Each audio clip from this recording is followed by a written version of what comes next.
Oi, oi, pessoal! Na nossa aula de hoje, vamos apresentar alguns rituais fúnebres de diferentes religiões para que possamos compreender como cada uma das mesmas organiza e vivencia esse momento ainda tão complexo, difícil de aceitar, envolto em mistérios e que causa tanto medo nas pessoas, mesmo diante da fé nos deuses. Cristianismo católico. Após a morte, costuma-se velar o corpo por 24 horas. Durante o velório, canta-se hinos, reza-se terços e faz-se orações. No final ou ao longo do velório, celebra-se o rito de encomendação do corpo, que pode ser presidido por um ministro da Sagrada Comunhão ou ministro da Palavra, quando for um encomendamento simples, ou presidido por um padre, quando se tratar da Santa Missa. A encomendação simples ou missa de corpo presente é seguida do sepultamento. Geralmente, o católico guarda um luto de 7 ou 30 dias pelo falecido e até mesmo de 1 ano, e pode-se usar ou não um símbolo do seu luto, geralmente fitas ou laços pretos colados à roupa, próximo ao peito esquerdo. É também comum que o católico celebre missas de 7 dias, 15 dias, mensalmente ou anualmente em memória do falecido e pela sua salvação. A morte para o católico, assim como para todos os cristãos, é o momento de passagem para a salvação, sendo imediatamente acolhido nos braços de Deus. Se a pessoa foi boa ou sendo condenado imediatamente ao inferno ou purgatório, se a pessoa foi alguém ruim. Inferno é considerado o castigo máximo para quem levou uma vida de pecado. Purgatório é considerado um espaço de purgação dos pecados, de penitência para aqueles que podem ser salvos. E o céu, propriamente dito, trata-se do paraíso, prêmio máximo para os que levaram uma vida de fé e devoção, de acordo com os princípios da Bíblia. Os símbolos mais presentes durante os rituais fúnebres do cristianismo são velas que simbolizam a fragilidade da vida ou a presença de Deus, flores que são usadas para homenagear os mortos, incensos, água benta, crucifixos, entre outros, para dar mais sacralidade ao lugar do velório. Cristianismo protestante. Muito parecido com o ritual cristão, os velórios do protestantismo também ocorrem em um período de 24 horas. Nele se presencia apenas o uso de flores, homenagem a quem partiu, canta-se hinos e faz orações, geralmente espontâneas. Pode ocorrer uma celebração voltada aos vivos e não ao falecido, ao longo ou ao final do velório.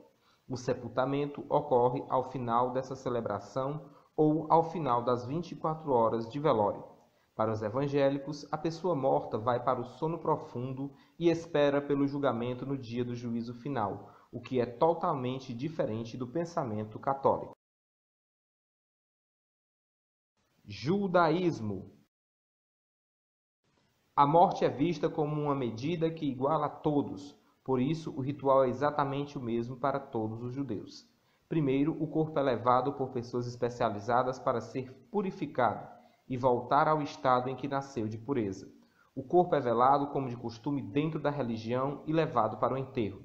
O velório é o momento de reunir familiares e amigos do falecido para exaltar suas qualidades, falar das bondades que praticou em vida e fazer orações em nome de sua alma. O caixão é ladeado por velas para que o espírito encontre o caminho iluminado.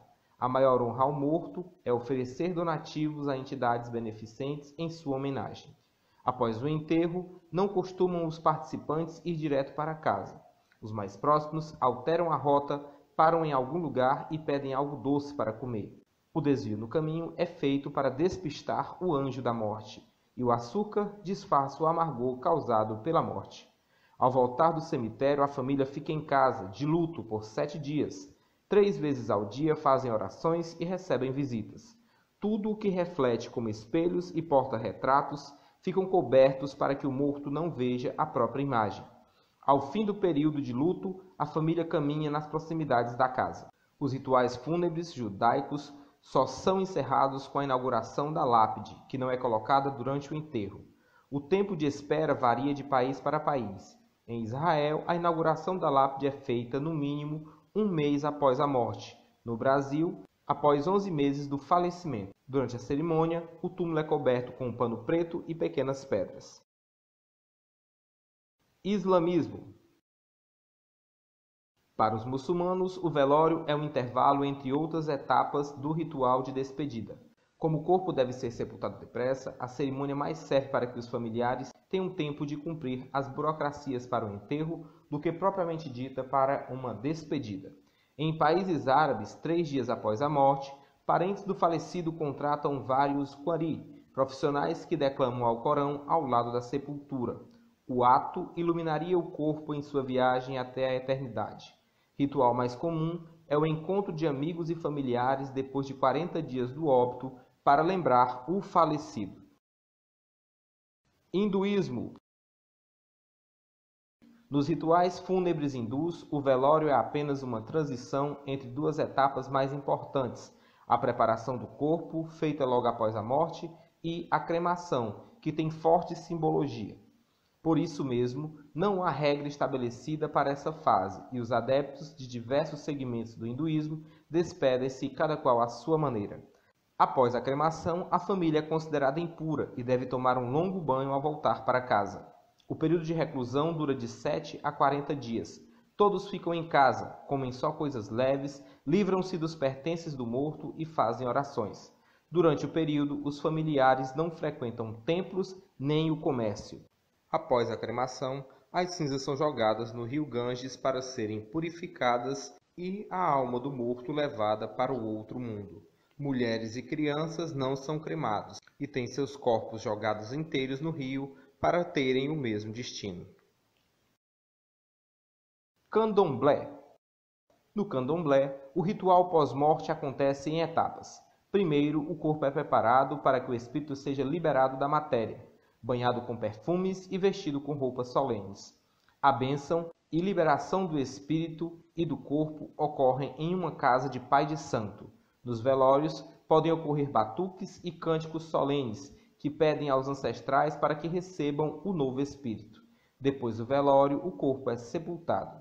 Se a morte for de um pai ou mãe de santo, a cerimônia de louvação dura 7 dias. Indígenas. Dada a diversidade dos povos indígenas, é preciso destacar o único ponto em comum a todos, que o ritual possui um caráter separatório, ou seja, marca uma diferença grandiosa entre vivos e mortos. Em algumas tribos, a despedida envolve muito choro, dança e recolhimento. Alguns grupos deixam o corpo se decompor e, ao final, depositam os restos em um pote de barro ricamente ornamentado e aí o enterram. Alguns grupos apenas choram seus mortos e enterram seus corpos, e após um ano, realizam uma festa, criando para o defunto algo que o materializa: troncos, ornamentos, potes, esculturas, etc. Outras tribos constroem canoas e colocam os corpos dentro, colocando depois as canoas dentro dos rios para que desçam e levem o corpo do falecido para a eternidade. Entre alguns grupos, é comum a prática do sacrifício de animais pertencentes ao defunto para que sejam enterrados junto com ele e o sigam na eternidade. Grupos mais raros cremam seus mortos e atiram as cinzas em alguns lugares da natureza, como rios e serras. Outros grupos cremam e enterram as cinzas, e há inclusive grupos que fazem um mingau com as cinzas do falecido e todos da tribo comem o mingau. Alguns grupos aproveitam a morte de um membro para fazer rituais de iniciação de seus jovens. Por exemplo, pajés que morrem abrem espaço para a iniciação de novos pajés e curandeiros.